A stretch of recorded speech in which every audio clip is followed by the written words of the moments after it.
Assalamualaikum warahmatullahi wabarakatuh.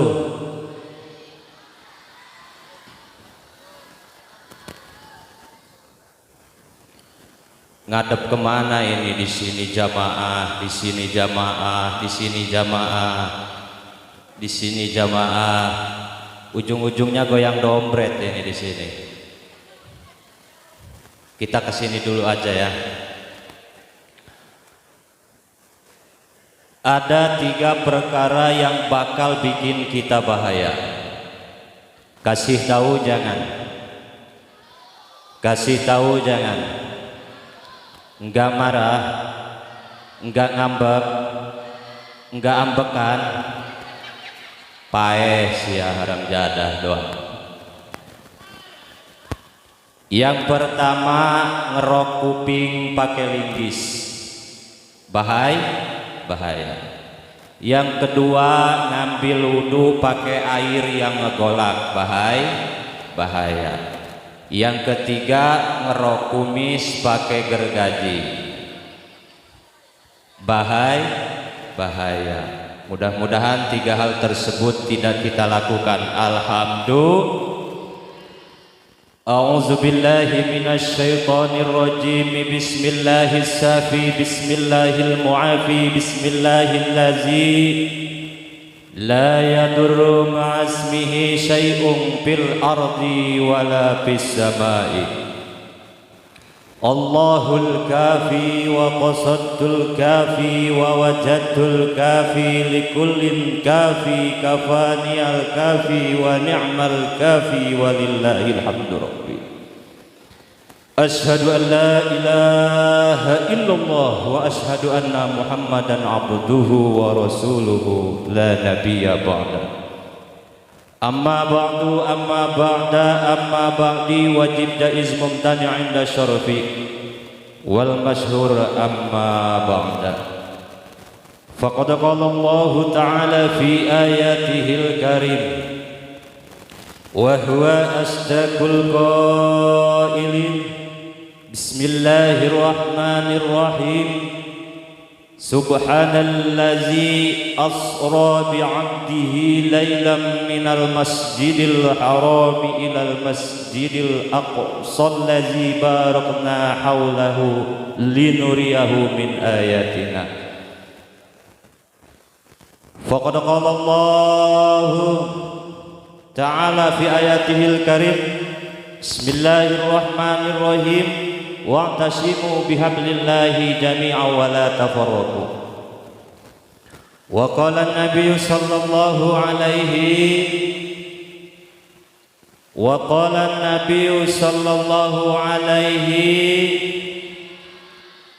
al-ilmu nurun wa nurullahu la yuhda li'ashi. Rabbi shrah li sadri wa yassir li amri wahlul 'uqdatam min lisani yafqahu qawli. Allahumma ba'idna khususan fi baladina Indonesia. Amin. Arab diketak maning apa iki? Doa iki. Allahumma ba'idna khususan fi baladina Indonesia min kulli afati dunya wa corona wa korupsi wa nepotisme walhamdulillahi rabbil alamin. Kompak munah mantep. Sing ceramah nige engko semangat. Kita selawat terlebih dahulu supaya kita banyak duit. Siap mau banyak duit? Mau banyak duit, kita selawatan dulu bareng ya. Ya Rabbi bil Mustafa balik maqasidana.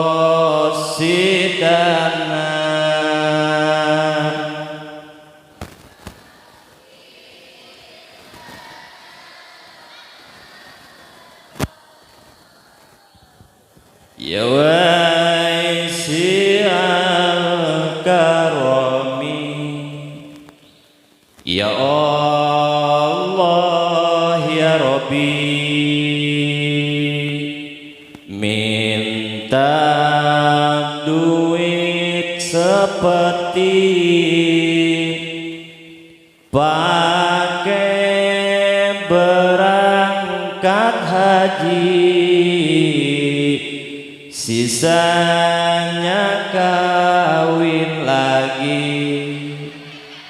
Ya Rabbi bil Mustafa,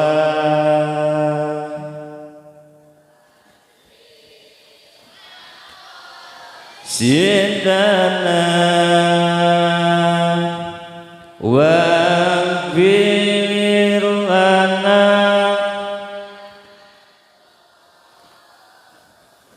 Ya Waisi'al Karami.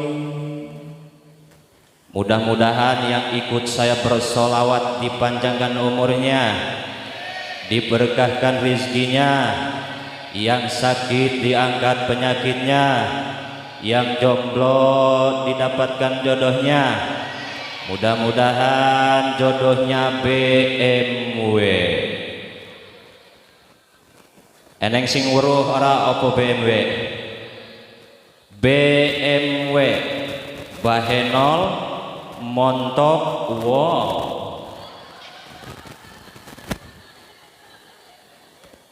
Para jamaah diajak bersolawat bareng gak kompak.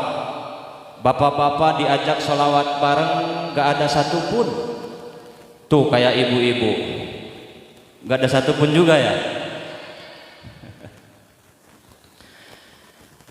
Hadratal Mukarramin, para kiai, para ulama, para kesepuhan, para ustadz, para santri, para guru-guru yang tidak bisa saya sebutkan namanya satu persatu. Mudah-mudahan para kiai, para alim ulama di desa kita dipanjangkan umurnya, amin.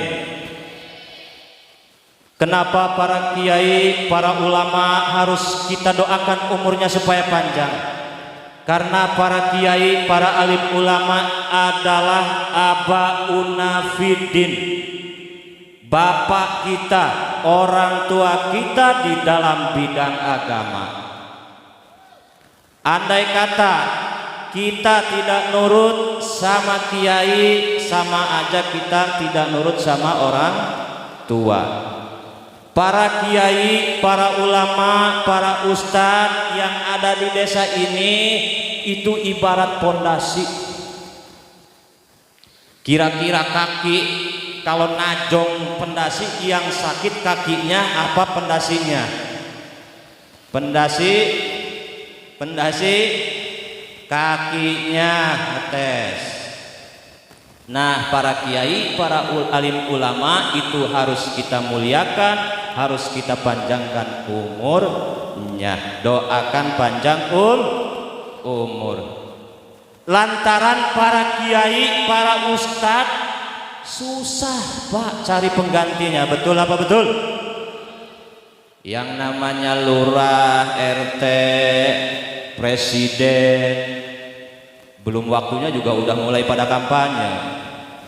Banyak yang daftar tapi jadi kiai mah susah.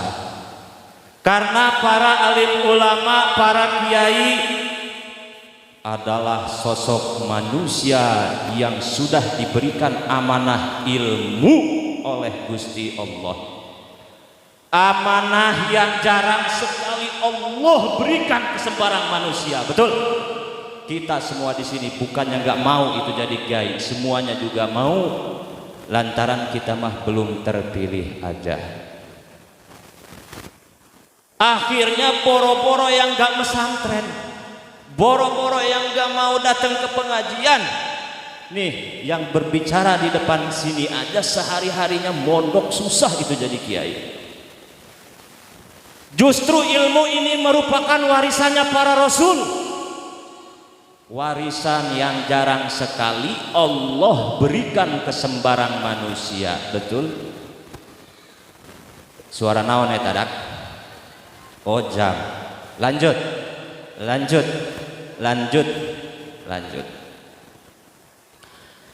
Karena ilmu ini adalah pilihan, warisannya para rasul. Warisan yang sangat mahal harganya, tidak ada yang lebih mahal warisan daripada rasul kecuali ilmu. Inilah ilmu yang sangat berharga, yang sangat penting kita cari di zaman yang serba kacau balau. Saya yang kacau balau, negara mah ya santuy-santuy aja. Bahkan ketika Nabi Muhammad akan meninggal dunia pernah bersabda, nahnu ma'asyiral anbiya la nuwarisu dirhaman wala dinaron. Kata Nabi Muhammad, saya beserta para nabi-nabi yang lainnya sama sekali tidak mewariskan duit dinar dan dirham. Walakin yuwarisul ilma. Tapi Kangjeng Nabi Muhammad dan para nabi-nabi yang lainnya mewariskan ilmu. Buka kitab, buka sejarah. Dulu itu mata uang namanya dinar dan dirham. Kalau di Indonesia di zaman saiki jenenge rupiah. Beda negara, beda mata uang. Di kita namanya rupiah. Amerika, Inggris, Singapura dolar, Malaysia ringgit, Arab Saudi real. Nabi Muhammad tidak mewariskan uang sedikit pun, walakin yuwarisul ilma. Dulu nama mata uang di zaman Nabi namanya dinar dan dirham. Itu sengaja dinamain dinar dan dirham supaya kita takut terhadap uang. Supaya kita takut terhadap uang. Kira-kira ibu-ibu takut nggak sama uang? Ganas sama uang, boro-boro takut, pengen banyak malahan. Padahal di zaman Nabi memberikan peringatan bahwa nama mata uang zaman dulu yang pertama dinar itu supaya kita takut. Paling tidak kita waspada terhadap uang. Dinar ujungnya ada kata nar. Iku bahasa Jaseng apa Sunda apa mantap. Bahasa Arab. Artinya itu kata santri neraka, panas, api. Weki mercon. Masa kita gara-gara uang bisa masuk neraka? Tidak sedikit. Uang hasil mal, uang hasil ngebeg, uang hasil korup, uang hasil mal, bahkan uang hasil riba. Eneng-neng kene bangke liling sing nganggo motor repo, celana kantoran, baju kantoran, dasi, sepatune pantopel, keliling kampung-kampung ana neng kene bang keliling arep minjem duit disumpah. Sumpah Bang Emo, saya berjanji bla bla bla bla bla. Itu riba. Minjem duit 100.000 yang dikasihin ke kita berapa? 80 tukang minjem. Iya mah jigananya. Mulanginya kita lebih dari 100.000, kadang 120. Apa itu enggak riba? Riba. Bahkan kata Allah, siapa aja hambaku yang melakukan transaksi riba sama saja menantang aku, kata Gusti Allah. Kira-kira bapak-bapak nantang pangeran kuat gak nantang Allah? Kira-kira kita kalau melawan Allah kuat gak? Bapak-bapak, bapak-bapak, kira-kira kuat gak nantang Allah? Berhenti, riba haram. Kata Allah, kalau hambaku yang melakukan riba sama aja nantang saya, kata Gusti Allah. Enggak kuat Pak nantang Gusti Allah mah. Ngelawan istri aja kadang-kadang takut SSTI, betul? Suami takut istri giliran diambek sama suaminya, diomelin sama istrinya, balik marah, lebih galak istri. Usaha sana usaha. Zaman lagi Covid serba susah, ini juga mendinganlah 10.000 hasil ngojek. Gimana kata istrinya? Wah, diomelin suaminya. Kita takut. Itu yang pertama, jangan riba. Bahaya. Ki Mercon, masa sih gara-gara uang kita masuk neraka? Enggak sedikit, Pak. Bahkan ketika Rasulullah Shallallahu Alaihi Wasallam, Nabi Muhammad melakukan perjalanan Isra wal Mi'raj, itu bertemu dengan sosok manusia, perutnya segede ular, di dalam perutnya itu ada ular.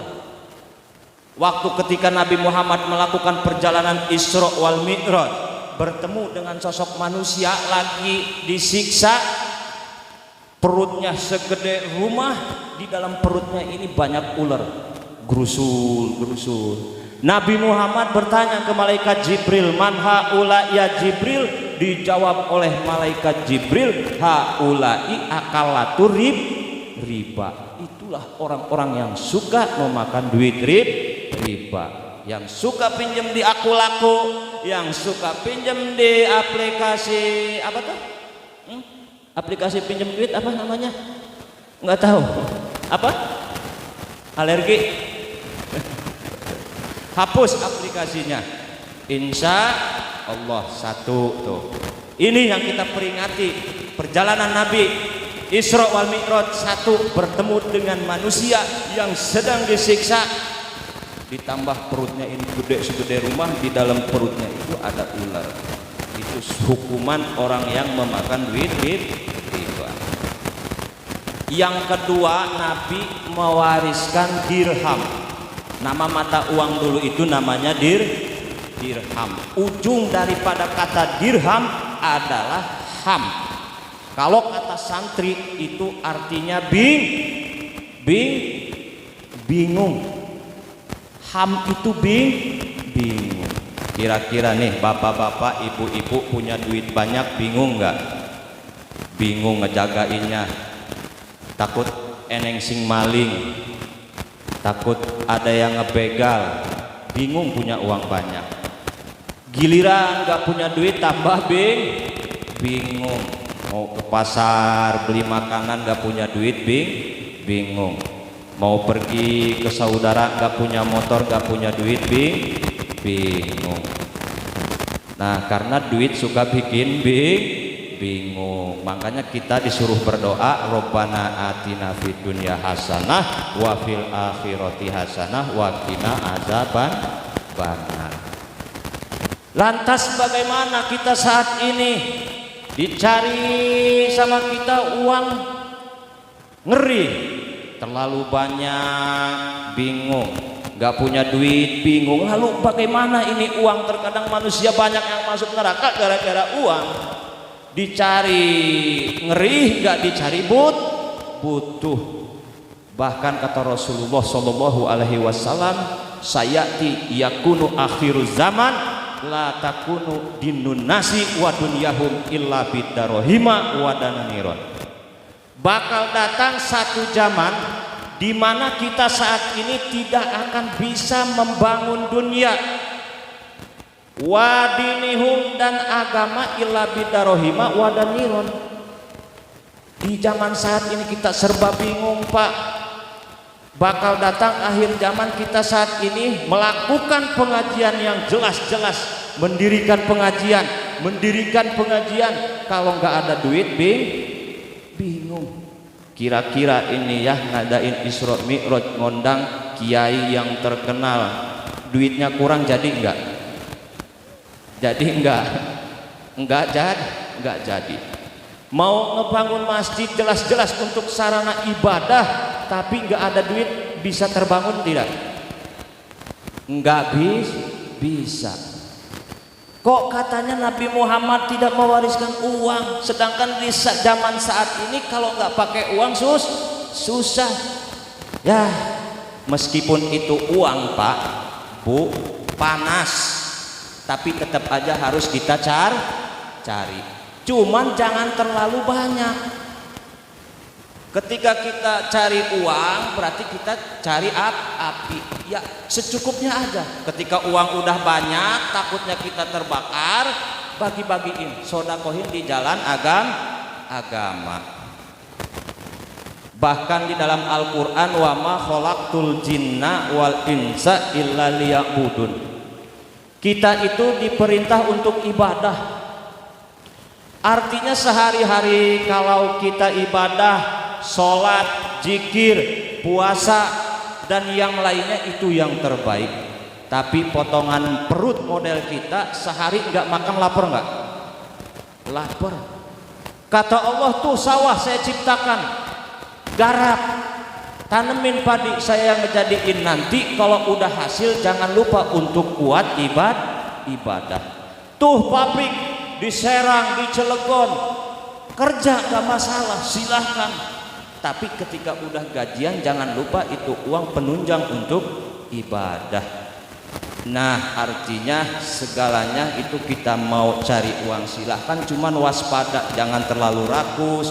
Hati-hati bahwa uang bisa menjerumuskan kita ke dalam api neraka. Kalau udah banyak sodakohin ke siapapun.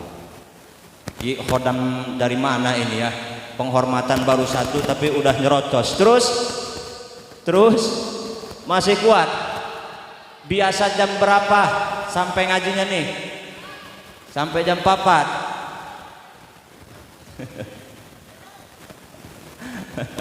Sampai subuh siap. Ibu-ibu sampai subuh siap. Siap kabur. Alamunah.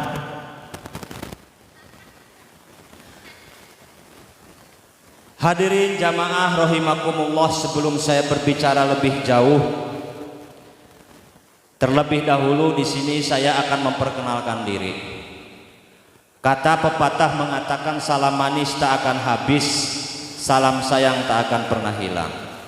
Biar ucapan-ucapan saya ini mudah dimengerti, alangkah baiknya kita saling mengenal. Kira-kira para ibu-ibu dan bapak-bapak kalau dihitung dari sini jamaah jumlahnya 1000. Kira-kira udah ada yang pernah ngelihat saya belum? Takutnya pernah ngelihat saya di Bakaweni, takutnya pernah ngelihat saya di Serang, di alun-alun, di Tanara.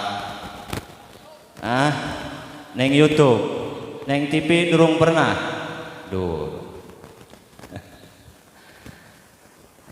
Ketika para ibu-ibu, bapak-bapak pulang dari sini, ada yang nanya habis dari mana? Jawab aja habis pengajian di desa Domas.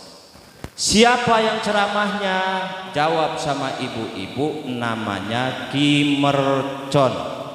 Nama asli Zaki Haikal Iman. Ciri-cirinya kayak gimana? Bilangin, masih muda, ganteng kayak sekuteng, belum mateng, teng. Umur saya 30 tahun. Status sedang mencari istri 1, 2, 3 dan 4. Kenapa ketawa? Umur 30 tahun. Tinggalnya di mana ibu-ibu dari Domas? Kalau mau naik bis ke Pakupatan, dari Pakupatan ke Balaraja Barat, dari Balaraja Barat naik mobil ke Cisoka, dari Cisoka ke Maja, dari Maja ke stasiun Maja, di situ ada Indomaret, di belakang Indomaret ada rumah mewah 3 tingkat. Nah, itu rumah Bapak Kepala Desa.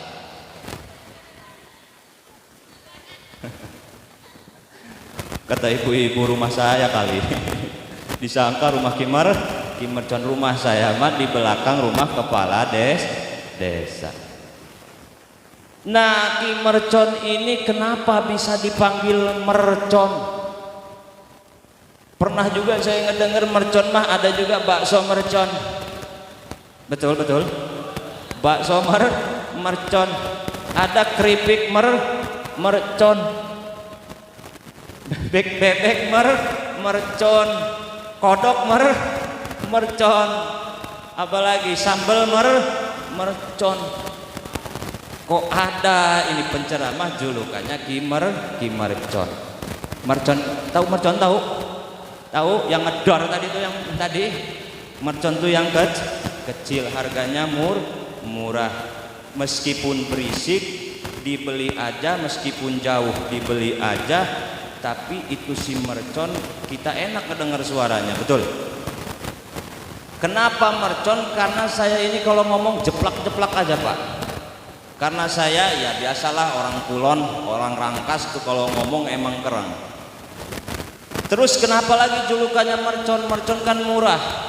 Di saat nyari kembang api yang mahal, ketika pesta tahun baru, pengajian, itu kan mahal. Kalau Kimercon murah. Ketika penceramah yang besar-besar itu yang mahal-mahal, jadwalnya penuh, ada mercon yang kecil. Alhamdulillah. Hadirin jamaah rahimakumullah, kumpulnya kita di sini semata-mata mengharap ridho Gusti Allah. Ngaji jangan. Ngaji apa jangan? Ngaji apa jangan? Kurang kompak, ngaji apa ngelawak? Sebelum berbicara lebih jauh, kita mufakat dulu bahasanya, kira-kira ini bahasa apa? Terus terang saya tidak berbiasa berbahasa Indonesia. Di sini mayoritas bahasanya bahasa Jawa. Jawa terbagi-bagi, ada Jawa Serang, Kite. Ada Jawa Timur apa? Kulo. Ada Tegal. Kalau Tegal ke kita itu apa? Inyong. Wis inyong-inyongan Pak ya. Kira-kira bahasanya apa? Sunda, ada yang bisa bahasa Sunda? Apa bahasa Arab? Setuju bahasa Arab? Bahasa kita campur aja, setuju? Kita banyakin pakai bahasa Indonesia, karena bahasa Indonesia itu bahasa nasional. Mau orang Sunda, orang Jawa, orang Sumatera harus bisa bahasa Indonesia. Belajar bahasa Indonesia. Ada yang paham, gak paham, yang penting pulang cair saya mau pakai bahasa Indonesia. Jangan kayak teman saya Pak, jangan kayak teman saya Bu, dia itu gak mau belajar bahasa Indonesia. Giliran dapat kiriman dari orang tuanya 10 juta, sibuk nyari saya. Kimercon, iya. Ada apa? Kata saya. Antar saya yuk ke Bank BRI. Mau ngapain? Kata saya ke Bank BRI. Tumben-tumbenan ini dapat kiriman dari orang tua, harga ini dapat kiriman 10 juta. Akhirnya saya antar ke Bank BRI Pak. Dia nggak mau masuk ke dalam Bank BRI.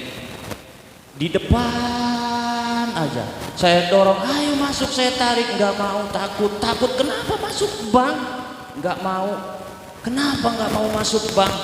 Kata teman saya, open, panas katanya. Open panas. Disangkanya open itu buat manasin kue, dia nggak mau masuk. Saya paksa nggak mau, tetap takut, katanya panas. Takut masuk ke dalam open.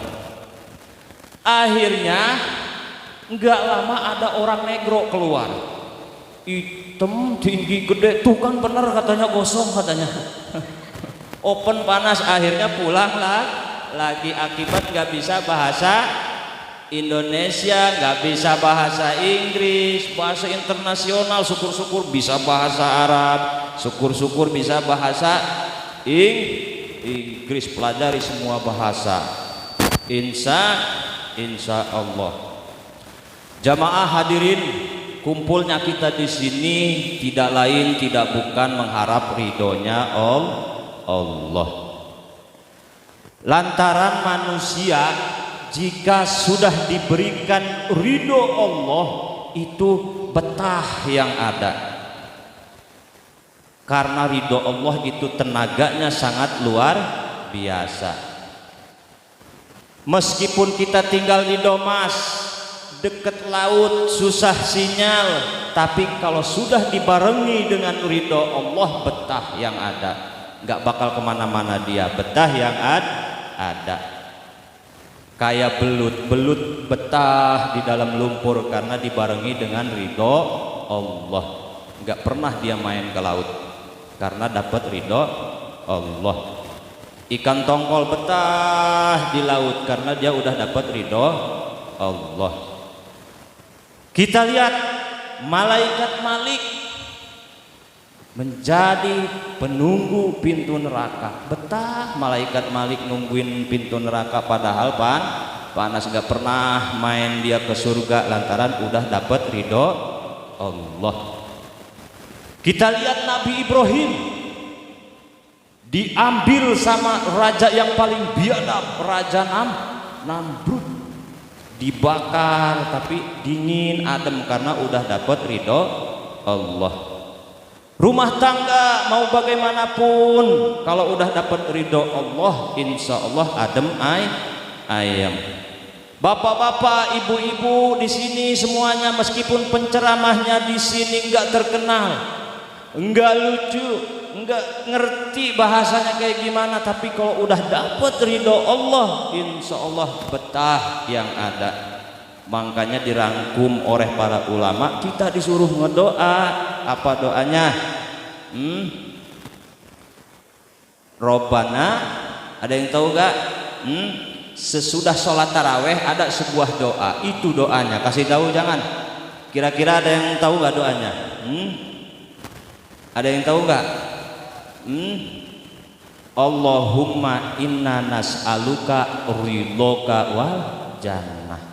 Itu terus dibaca agar kita mendapatkan ridho Allah. Sekali lagi kepada para bapak-bapak dan ibu-ibu, mudah-mudahan kita mendapatkan ridho Allah. Tapi alhamdulillah di desa Domas, Serang, Banten ini, tapi kelihatannya kalau bapak-bapak ini doyan ngaji semua, rapi pakaiannya, pecinya mantep, tetap sarung, kayaknya tukang ngaji bapak-bapak di sini. Tapi ibu-ibu di sini, masya Allah, kayaknya nggak doyan ngaji ini. Kelihatan dari kerudungnya pada menyon. Itu pakai alis, kelihatan tuh alisnya hilang sebelah itu.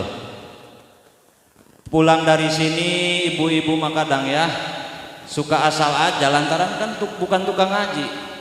Datang ke rumah, pulang kerudung main lempar aja, bleng.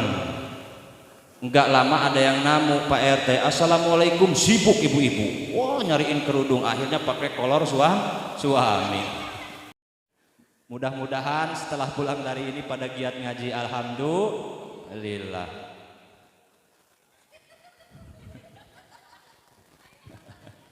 Enggak kebayang katanya ibu-ibu pakai kolor suami. Lanjut.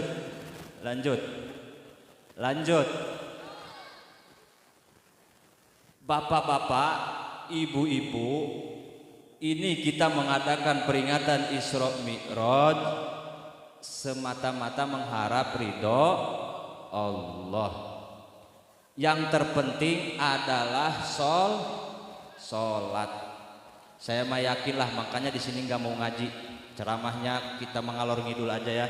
Lantaran alhamdulillah di Domas ini banyak orang tua saya, di Domas ini banyak guru saya. Tadi udah ngobrol-ngobrol, buka sejarah, ternyata di sini mah kampung santri. Malu saya sebenarnya di sini. Ya udah kita bercanda aja ya, gak usah ngaji. Insya Allah ini kampung Domas mah kampung santri, kampung kiai, pada bisa ngaji, fardu sholat, rukun sholat, alhamdulillah. Cuman yang jadi pertanyaan kan anak-anak kita, sholatnya udah bener apa belum? Lantaran ini Isra wal Mi'raj itu menghasilkan hadiah sholat. Saya nggak ceritakan kisahnya, takut ada yang nggak percaya. Lantaran banyak keajaiban, lantaran itu adalah mukjizat di antara mukjizat yang paling besar Nabi Muhammad. Saya nggak mau terlalu dalam, takutnya ada yang nggak percaya peristiwa Isra wal Mi'raj itu kata ulama tasawuf hukumnya murtad. Yang nggak percaya peristiwa Isra wal Mi'raj murtad. Makanya saya nggak berbicara tentang sejarah Isra wal Mi'raj. Kita bicara hasilnya adalah sholat. Kira-kira kita masih males nggak sama yang namanya sholat? Masih. Ada bapak-bapak sholat di sini kalau mau banyak duit, itu masih mending, nggak masalah. Kadang-kadang kita mah yang nggak peduli sama anak. Anak tidur jam 2 dibangunin, disangka kirain mau disuruh sholat tahajud. Nggak taunya dibangunin, ditanya mimpi apa katanya. Dijawab sama anaknya, mimpi monyet. 23 nih. Pasang togel. Ada pakong kesini. Ada pakong kesini. Ada pakong. Togel ada. Anak kita masih kecil jam 2 dibangunin, disangka disuruh sholat, nggak taunya ditanya mimpi apa. Dijawab sama anaknya, mimpi monyet. 23. Besok saya pasang. Nanti dulu nak, monyetnya ciri-cirinya kayak gimana? Monyetnya aneh pak. Aneh nih, pasti keluar besok. Maksudnya aneh gimana? Iya aneh. Anehnya badannya badan monyet, kepalanya kepala bapak katanya. Kadang-kadang kita mayah nyari duit kan macem-macem. Ada yang mau masang togel, halal haram kita mah nggak peduli. Bahkan ada yang pesugihan, masuk ke dalam goa, masuk ke gunung, nyiapin sesajen. Ini sering saya temui. Di lapangan saya sering nemuin bawa sesajen telur, kopi pahit, terus teh, terus duit, roti, susu, apa? Seblak baik, jajan baik, nok iki malah keprimen. Dibawa sesajen ke bawah pohon. Minta pesugihan. Secara logika kan siapa sih yang mau ngasih gitu ya. Giliran keluar hitam gede jambring lari. Pesugihan aneh-aneh zaman sekarang mah. Mudah-mudahan kita terjauh daripada pesugihan. Gara-gara duit doang zaman sekarang mah udah aneh-aneh. Nah, anak kecil dibangunin bukan disuruh sholat, malah ditanya ngimpi. Kita harus berani tegas pak. Adibu auladakum bisolah inda wahum sab'i sinin wadribuhum alaiha asro. Anak kita pak, anak kita bu, udah umur 7 tahun wajib kita perintahkan sholat. Sholat gak? Sholat. Wadribuhum alaiha wahum inda asro. Umur 10 tahun kita perintah dia nggak mau sholat, kita pukul juga, pukul pelajaran. Lebih tegas ajalah nyuruhnya, nak sholat nggak mau, sholat nggak mau, sholat enggak. Kalau kamu nak nggak mau sholat, saya juga nggak mau sholat. Kalah karo anak monomaya. Kita pikirin anak-anak kita sholat. Adapun rukun sholat, fardu sholat, insya Allah bapak-bapak dan ibu-ibu di sini mah udah pada bisa. Istri kita pak harus disuruh pak minimal ya nurutlah sama kita. Kadang-kadang kan serba salah istri mah, nasehatin ngelawan, apalagi kalau nggak punya duit. Benar, betul. Ada nurut ibu-ibu mah disuruh sama bapak-bapak kalau ada duit. Nggak ada duit mah ngambek, mau cerewet, ngomong sama suami kayak mau makan kepala. Tapi tenang Pak, ada jampeknya biar istri tidak galak, mau nggak? Ada ijazahnya, saya ijazahin gratis, kira-kira bapak-bapak dan ibu-ibu mau apa tidak? Ada sebuah amalan langsung dipraktekkan malam ini, insya Allah mujarab. Ada amalan supaya bikin istri kita itu nurut. Yang penting kuat napas. Bacaannya apa? Ketika istri tidur ya, posisinya tidur, kita buka bajunya, bacain ayat kursi 3 kali, tahan napas. Bismillahirrahmanirrahim. A'udzubillahi minasyaitonirrajim. Allahu la ilaha illa huwal qayyum la ta'khudhuhu sinatun wa la nawm, lahu ma fis samawati wa ma fil ardi, man dzal ladzi yashfa'u 'indahu illa bi'idznihi, ya'lamu ma bayna aydihim wa ma khalfahum wa la yuhituna bi shay'in min ilmihi illa bima sha'a, wa la samawati wal ardi wa la yuhituna wa la ya'lamu. Allahu la ilaha illa huwal qayyum la ta'khudhuhu sinatun wa la nawm. 3 kali tahan napas. Setelah itu kita tiupin ke pusernya Pak 3 kali. Tapi awas Pak, jangan bawah-bawah. Takut ditiup balik niup. Niupnya pelan-pelan. Kata Mang Joni, mau praktekin nih jajal. Tapi jangan sampai bangun, itu syaratnya. Enggak ketahuan lah, pastiin si istri ini udah tidur. Bahaya kalau belum tidur, dibuka, ditiup, takutnya bangun nabok. Bahaya. Perintah, karena Bapak ini menjadi tanggung jawab dunia akhirat. Anak Bapak, istri Bapak, tanggung jawab Bapak. Ketika Allah menciptakan Nabi Adam, itu kan dulu itu Gusti Allah tadinya nggak mau menciptakan perempuan, karena perempuan itu mah ribet aja. Tadinya Gusti Allah itu, ini ada tafsirnya, tafsir Zawi ya. Gusti Allah tadinya itu nggak akan menciptakan perempuan lantaran ribet, mau nyiptain kaum laki aja lah Nabi Adam. Berhubung Nabi Adam di surga ngelamun aja, ngehuleng becek Sundana, akhirnya laporan malaikat Jibril, Gusti itu hambamu yang satu itu ngelamun aja di surga. Akhirnya diciptakan temennya Nabi Adam, yaitu Siti Hawa. Setelah diciptakan Siti Hawa, dititipin ke Nabi Adam. Kata Gusti Allah begini, hei Adam, ini Siti Hawa untuk menemanimu. Saya menitipkan kamu tanpa sehelai dosa, tanpa sedikit dosa.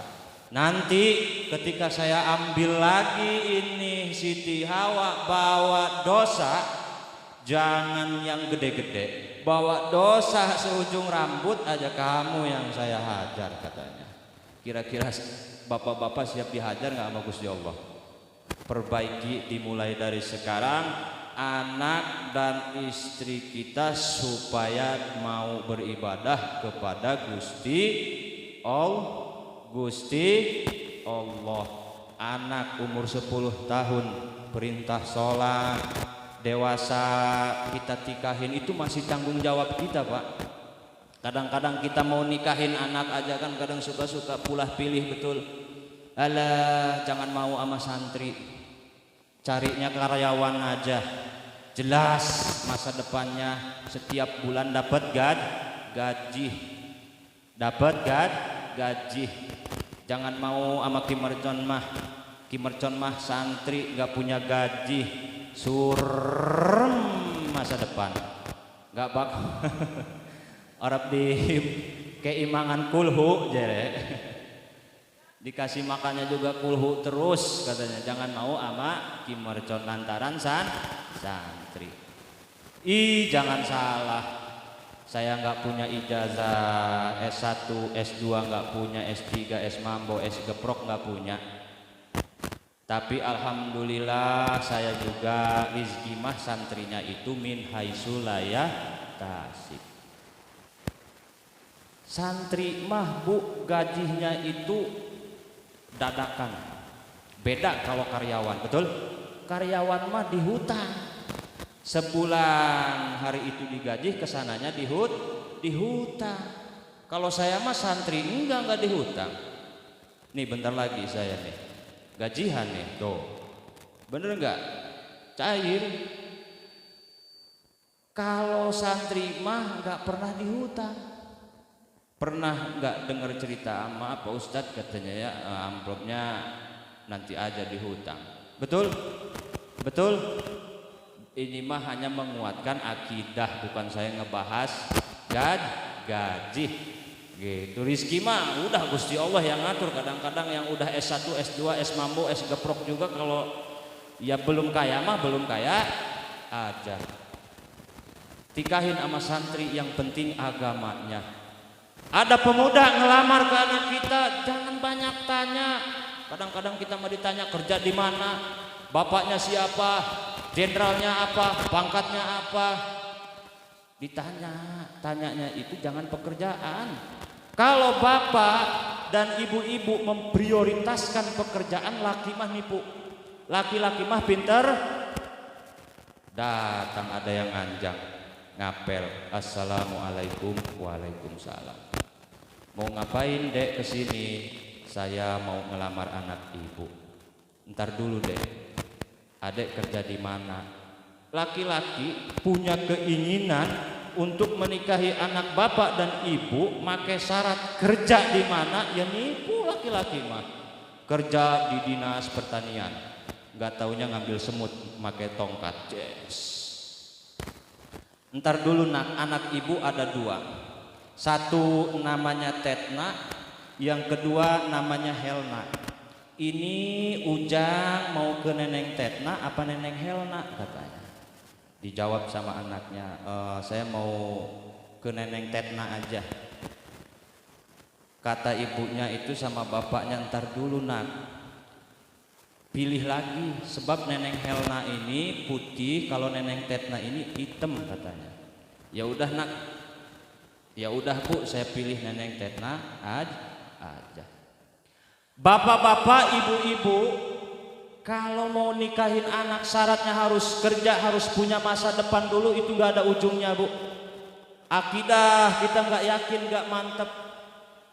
Kita lihat Ahmad Dhani, dia kaya betul, dia artis betul, populer betul, rumah besar, mobil besar, motor besar, istri besar, duit banyak. Kalau memang harta, jabatan, kekayaan bisa menjamin dalam rumah tangga, kenapa Ahmad Dhani cerai dengan Maya Estianty? Betul? Kita lihat Anang Hermansyah, artis terkenal, popularitas, banyak uang, tajir, kaya. Kalau memang harta, jabatan, pangkat, popularitas bisa menjamin di dalam rumah tangga, kenapa Anang Hermansyah cerai dengan Krisdayanti? Inilah akidah keimanan kita, agar kehidupan manusia di desa kita itu jangan mengedepankan uang, jangan mengedepankan pangkat. Agama tingkatin ibadah ke Gusti Allah, wa'tasimu bihablillahi jami'a wala tafarraqu. Kalau kita berlomba-lomba tinggi-tinggian pangkat, yang ada rusuh, yang ada rusuh. Mau tinggi-tinggian pangkat, banyak pencalonan, enggak sesuai rusuh. Coba kita semua ini, yuk ibadah tanpa ada permusuhan. Kalau kita ibadah ke Gusti Allah, udah mendekatkan diri kepada Gusti Allah, insya Allah jabatan, harta itu ngikutin. Tadi seperti di awal pembahasan, banyak orang mencari harta, pesugihan, mencari duit, pesugihan, babi ngepet segala macam, nyigondomait ke mbah mana, ke Jawa Timur. Saya punya teman 15 tahun habis rumah, habis mobil, penggandaan uangnya mah gak dapat sampai sekarang. Ingin naik pangkat, lari ke mbah gondrong. Mau kaya, jabatan, mau punya istri, pelet, lari ke kuburan, ke goa. Ngapain? Gak usah ribet-ribet. Pengen kaya, jabatan mulus, lancar, kuncinya ada 3. Kasih tahu jangan. Ibu-ibu mau banyak duit, mau berkah, Tekniknya cuma ada 3. 1, orang tua. Orang tua itu Bu keramat. Pernah nggak kita kira-kira sedekah ke orang tua, nyenengin orang tua? Coba kita ingat-ingat dulu, kita dari kecil dibedakin sampai gede, diurus, dikasih makan segala macam, disekolahin. Kadang-kadang kita mah lupa. Punya gaji 3 juta, ngasih duit 500.000 atau 1 juta aja kayaknya berat banget. Padahal perjuangan dan keikhlasan orang tua dulu ke kita itu luar biasa. 1, sedekah ke orang tua. Semakin gede sedekah ke orang tua, semakin gede, semakin berkah yang akan kita dapatkan. Itu orang tua. Kita mah diurus dulu sama orang tua, sunat dimodalin, bahkan orang tua rela Bu. Kita mau nyunatin anak nggak punya duit, datang ke orang tua. Orang tua mah ngebelain ngutang, ngejual motor segala macam. Pernah nggak kita ngejual motor nyunatin orang tua kita? Enggak pernah. Orang tua mah kita habis rumah tangganya dimodalin, dibiayain. Udah rumah tangga nikah dikontrakin rumahnya. Giliran musim hujan, orang tua kita itu pura-pura masuk ke kontrakan kita, dibuka sama anaknya. Assalamualaikum, waalaikumsalam. Mau ngapain mak? Kesini numpang kencing, kata orang tuanya. Numpang kan kencing, padahal mah mau nengok kita punya beras apa enggak. Iya kelihatannya mah numpang kencing ke kamar mandi, tapi nengok dapur kita ada beras enggak. Ini anak gua rumah tangga, namanya rumah tangga baru, masih gede cobaannya. Coba kita pernah enggak ke rumah orang tua kita, perhatian, peduli sama orang tua? Enggak pernah. Ada juga yang pernah datang ke orang tua, pulangnya hidup beras punya orang tua. Betul? Betul. Itu orang tua jampe, keramat, sukses. Yang sekolah harus hormat ke orang tua. Yang dagang, yang mau usahanya lancar, silaturahmi ke orang tua. Yang kedua, harus sedekah ke imam masjid, ustadz di kampung kita yang sering imamin sholat, yang sering nyolatin jenazah, ngurus jenazah. Coba rasain Bu, itu kasih rokok, kasih sedekah. Kita punya duit tuh kasih ustadz yang ngajarin anak-anak alif, ba, ta, biar cepet diangkat derajat. Itu ada 3. Itu yang nomor 2. Yang ketiganya PR, lantaran sudah malam ya, karena Bu mohon maaf saya datangnya telat sama Kori tadi, itu santri saya, lantaran berangkat dari Bogor. Ini juga sebenarnya mah bentrok jadwal. Badan ini udah seminggu nggak tidur, udah lelah, konsentrasi udah buyar. Malam ini juga ini sebenarnya mah bentrok sama di Bogor. Saya pikir lagi ke Bogor apa ke Domas ya. Dipikir-pikir di Domas nggak ada yang ngondang. Akhirnya mah saya ke sini aja. Beres dari sini saya langsung ke Jawa Timur. Habis dari Jawa Timur saya harus ke Medan. Dari Medan saya harus ke Cianjur. Dari Cianjur saya harus ke Jampang Surade. Dari Jampang Surade saya balik lagi ke Bogor. Dari Bogor saya ke Palembang. Doain saya mudah-mudahan saya sehat. Segini batas kemampuan saya, lantaran dikejar-kejar waktu, konsentrasi buyar. Intinya saya pertama kesini silaturahmi. Banyak orang tua saya di sini, banyak guru-guru saya di sini, banyak kiai-kiai saya di sini. Saya minta didoakan, saya minta didoain. Mudah-mudahan perjalanan saya ini aman, adem, ayem, berkah ilmu, berkah rizki, berkah istri dan lain sebagainya. Amin ya robbal alamin. Berhubung waktu yang akan memisahkan kita, mohon maaf apabila banyak kesalahan. Saya akhiri. Wassalamualaikum warahmatullahi wabarakatuh.